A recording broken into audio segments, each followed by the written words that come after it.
दोस्तों आज की इस वीडियो में हम बिहार बोर्ड क्लास 8 प्रश्नावली 1.1 का जो है हम 1 और 2 का जो है सवाल को सॉल्व करेंगे।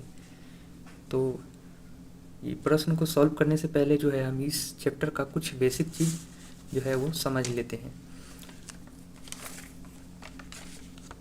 तो आप लोग जो है चैप्टर में पढ़े होंगे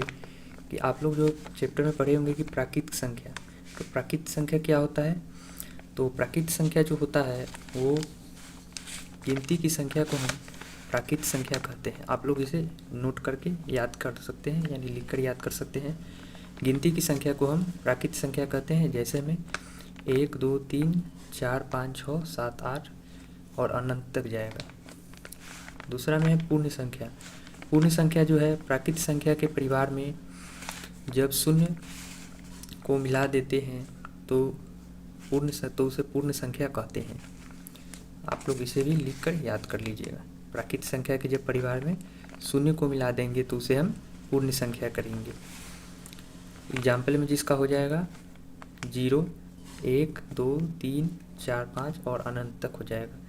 अगर आपको एग्जाम में क्वेश्चन पूछे कि प्राकृतिक संख्या सबसे छोटी प्राकृतिक संख्या क्या है तो एक कहिएगा, और अगर सबसे छोटी पूर्ण संख्या क्या है तो आप 0 कहिए। यहाँ तक आपको समझ में आया? अब आगे है पूर्णांक।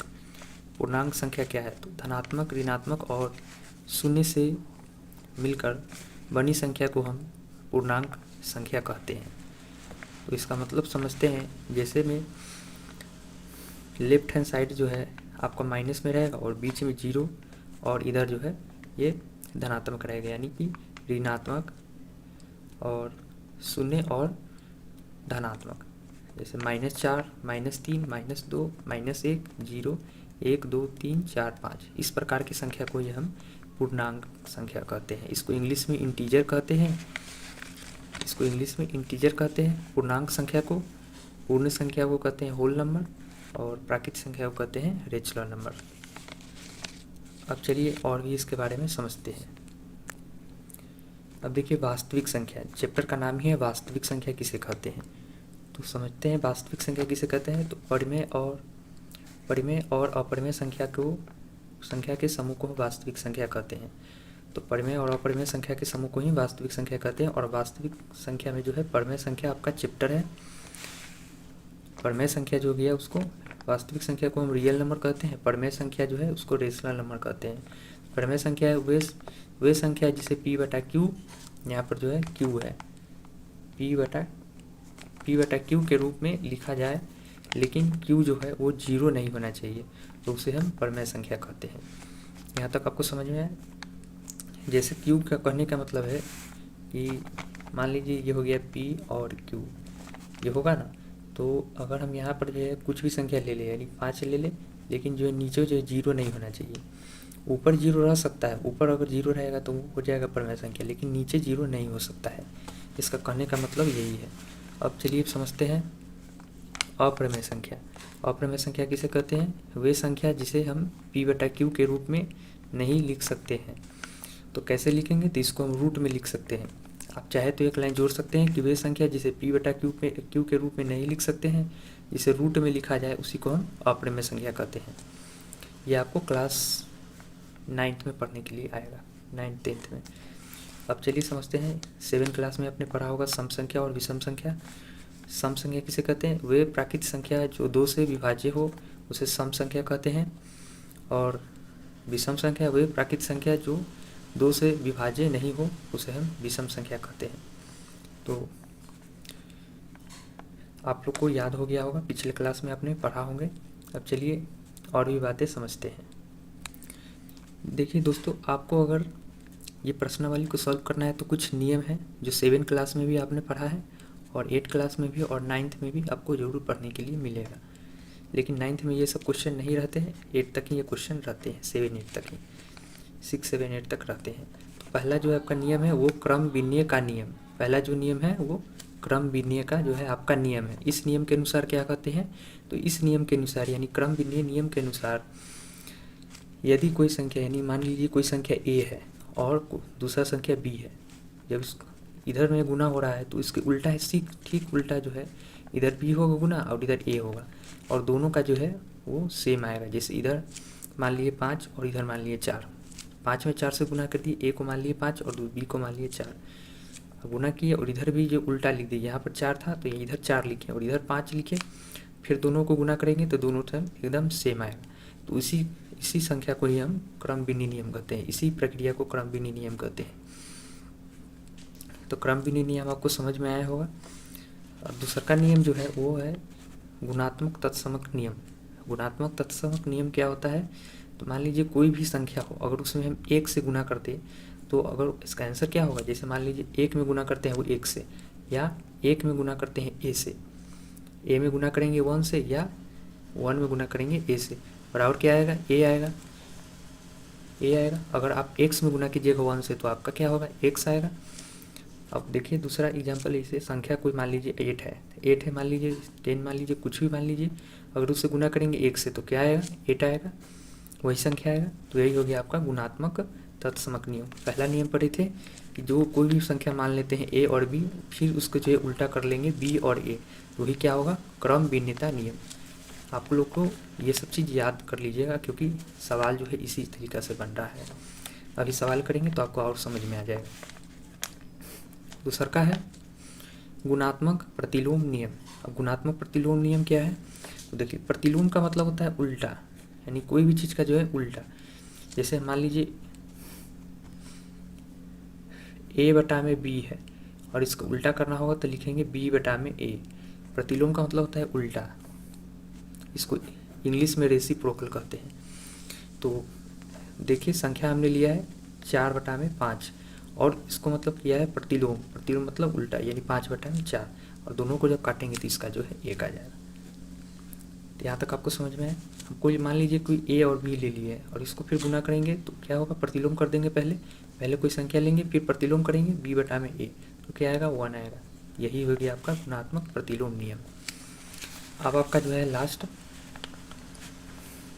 जो आपके बुक में दिया हुआ है हम वही आपको बता रहे हैं, कोई भी इधर उधर से नहीं बता रहे हैं। सब चीज़ ये सब जितना बताए हैं सब आपके जो है सवाल सॉल्व करने के लिए जो है काफ़ी जो है मददगार होंगे। अब सहचारिता का नियम है।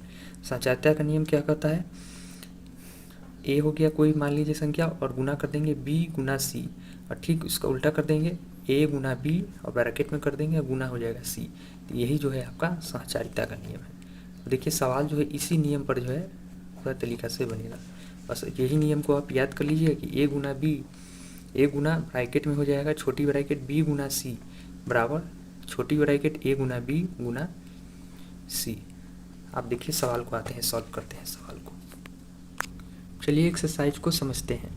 तो पहला प्रश्न में है निम्नलिखित प्रत्येक में गुणन के अंतर्गत उपयोग किए गए गुणधर्म गुण का नाम लिखिए।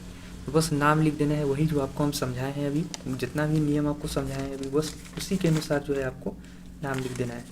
अब चलिए देखते हैं कौन सा जो है कौन सा नियम कहाँ पर लगता है। तो प्रश्नावली 1.1 है। पहला प्रश्न है आपका 1 बटा में -4 बटा में 5 गुना 1 बराबर 1 गुना जो है -4 बटा में 5 बराबर जो है आपको -4 बटा में 5। तो देखिए आपको पहला नियम जो हम पढ़ाए होंगे दूसरा का नियम से कि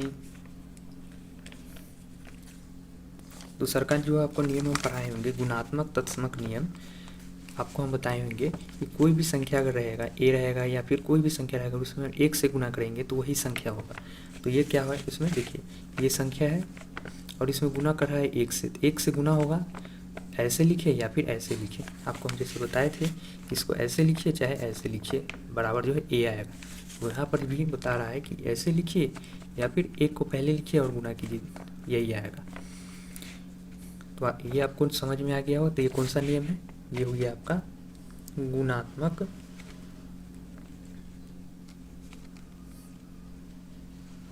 गुणात्मक जो है तत्समक, गुणात्मक तत्समक नियम, गुणात्मक तत्समक नियम हो गया आपका पहले। तो समझ में आया कैसे हुआ से ये नियम सब जो है आपको ध्यान में रखना होगा। ऐसे समझाए हैं तो एग्जाम्पल से ध्यान में रख सकते हैं। अब दूसरका में जो क्या कर रहा है, दूसरका में देखिए आपका पहला नियम जो पढ़ाए होंगे वही नियम है दूसरका में। दूसरका कह रहा है कि -13/17 गुना -2/7 अब बराबर है -2/7 गुना -13/17। देखिए अब सिंपल है, कुछ भी नहीं है। क्रम बिन्नी नियम आपको पढ़ाए थे, यहाँ देखिए क्रम बिन्नी नियम को पढ़ाए थे, a गुना b बराबर में b गुना a, यही नियम है यहाँ पर भी। जैसे यहाँ 5 गुना 4 बराबर में 4 गुना 5, उल्टा उल्टा कर दिया है तो इसी को क्या कहेंगे, क्रम बिन्नी नियम। तो आपको इजीली समझ में आ गया होगा। देखिए यहाँ पर ये इसको a मान लीजिए, इसको b मान लीजिए, बराबर क्या हो गया, b गुना a, यही है।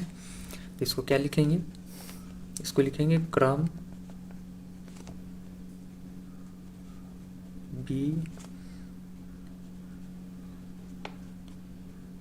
विनियमिता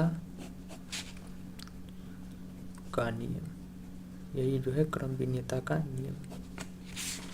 ये दो आपको समझ में आ गया कैसे आया क्रम विनियमिता का नियम। अब चलिए एक और है 3 नंबर में। क्या है, आप लोग इसे देखकर ही समझ गए होंगे कि ये क्या है।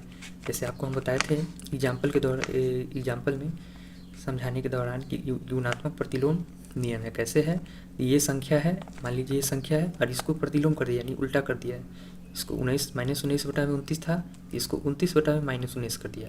और जब काटेंगे दोनों को, जैसे इसको काट दिए इसको से, इसको काट दिए इसको से, एक आ जाएगा बराबर। तो इसको क्या लिखेंगे, कौन सा नियम हो जाएगा, ये हो जाएगा आपका गुणात्मक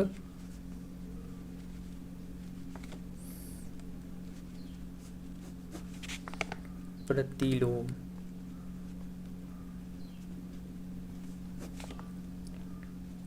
गुणात्मक प्रतिलोम का नियम ये हो जाएगा आपका।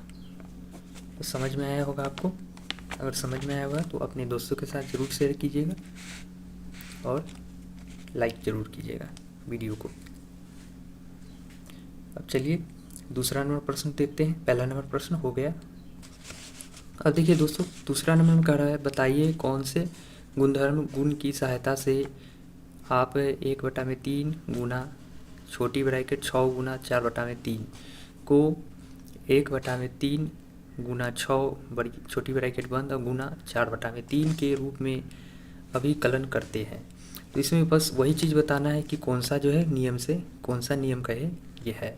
जैसे ये 1 नंबर का हमको बताया है तीनों प्रश्न, वैसे ही 2 नंबर का भी है। चलिए देखते हैं कौन सा नियम से है। क्वेश्चन में कह रहा है कि 1/3 गुना, इस प्रकार से जो है आपको कौन सा नियम पढ़ाए थे, तो इस प्रकार से जो है आपको हम सहचारिता का नियम पढ़ाए थे। आप देख सकते हैं इसका बस जो सूत्र है वो याद रखिएगा, a गुना b, a गुना छोटी ब्रैकेट b गुना c बराबर छोटी bracket a Guna b Guna c। ये हो गया आपका सहचारिता का नियम। तो आप लोग लिख लीजिएगा, ये जो हो गया आपका सहचारिता का नियम। ये जो चैप्टर बहुत ही आसान है, आपको समझ में आ गया होगा।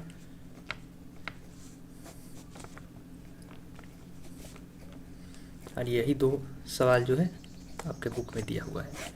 तो ये ख़त्म हो गया। आशा करते हैं कि आपको समझ में आया होगा। समझ में आया कि नहीं कमेंट में ज़रूर बताइएगा। आज के लिए इतना ही।